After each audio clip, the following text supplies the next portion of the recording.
नमस्कार दोस्तों, स्वागत है आपका हमारे YouTube चैनल पर। आज हम आपको एक महत्वपूर्ण विषय के बारे में बताने जा रहे हैं। हमारे धार्मिक संस्कृति में 3 महान देवता हैं, ब्रह्मा, विष्णु और शिव। ये तीनों ही देवताएं सृष्टि, पालन और संहार का काम करती हैं।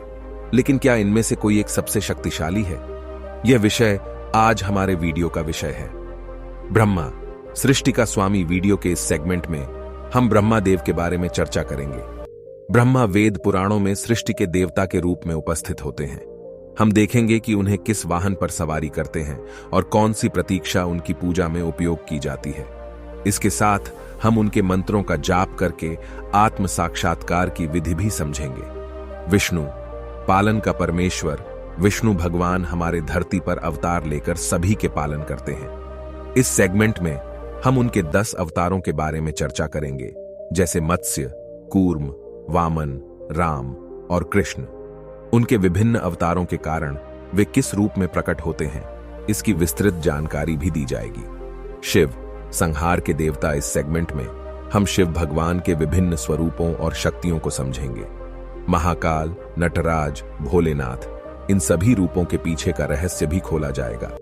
शिवलिंग की पूजा का महत्व और मंत्रों के जाप के फायदे भी इस सेगमेंट में शामिल किए जाएंगे। दोस्तों, इन तीनों देवताओं के बीच कौन सबसे शक्तिशाली है? अब आता है वीडियो का सबसे रोचक और रहस्यमयी हिस्सा।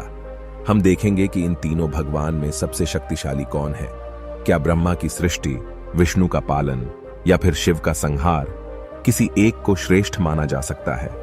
इस प्रश्न का उत्तर धार्मिक ग्रंथों और सेगमेंट 1, ब्रह्मा, सृष्टि का स्वामी। धार्मिक संस्कृति में ब्रह्मा देव वेद पुराणों में सृष्टि के देवता के रूप में प्रसिद्ध हैं।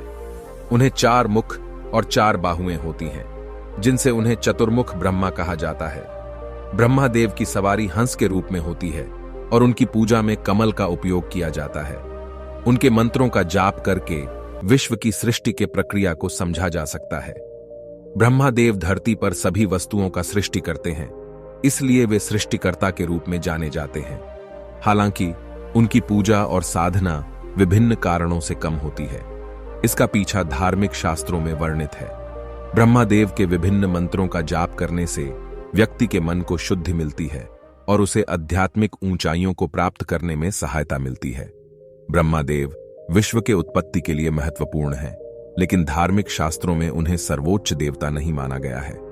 अब हम चलते हैं दूसरे सेगमेंट में, जहां हम जानेंगे कि विष्णु भगवान कैसे सभी के पालन करते हैं। सेगमेंट 2, विष्णु, पालन का परमेश्वर।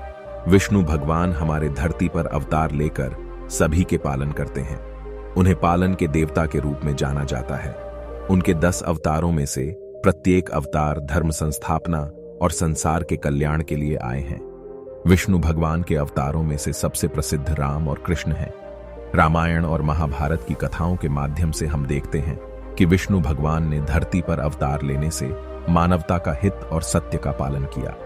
विष्णु भगवान के पूजा एवं आराधना से व्यक्ति को धार्मिक उन्नति मिलती है। सेगमेंट 3, शिव, संहार के देवता।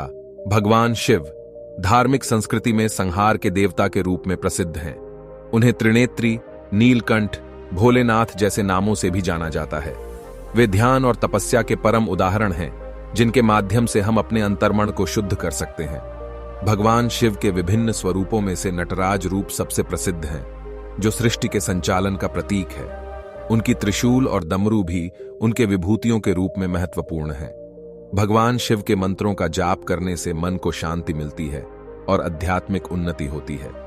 वे त्रिलोकी के संहार के देवता हैं, जो सभी भक्तों के दुखों का नाश करते हैं और सच्चे मन से उनकी भक्ति करने वालों को आशीर्वाद देते हैं। भगवान शिव धरती के संहार के देवता के रूप में प्रसिद्ध हैं, लेकिन उन्हें धार्मिक ग्रंथों में सबसे शक्तिशाली देवता नहीं माना गया है। अब हम चलते हैं अंतिम सेगमेंट में, जहां हम देखेंगे कि इन तीनों भगवान में सबसे शक्तिशाली कौन है। सेगमेंट 4, तीनों भगवान में सबसे शक्तिशाली कौन? तो दोस्तों, यह रहा हमारा वीडियो का सबसे रोचक और रहस्यमयी हिस्सा। तीनों भगवान में से कौन सबसे शक्तिशाली है? क्या ब्रह्मा की सृष्टि, विष्णु का पालन या फिर शिव का संहार किसी एक को श्रेष्ठ माना जा सकता है? इस प्रश्न का उत्तर धार्मिक ग्रंथों और पुराणों में विवेचना के लिए उपलब्ध है।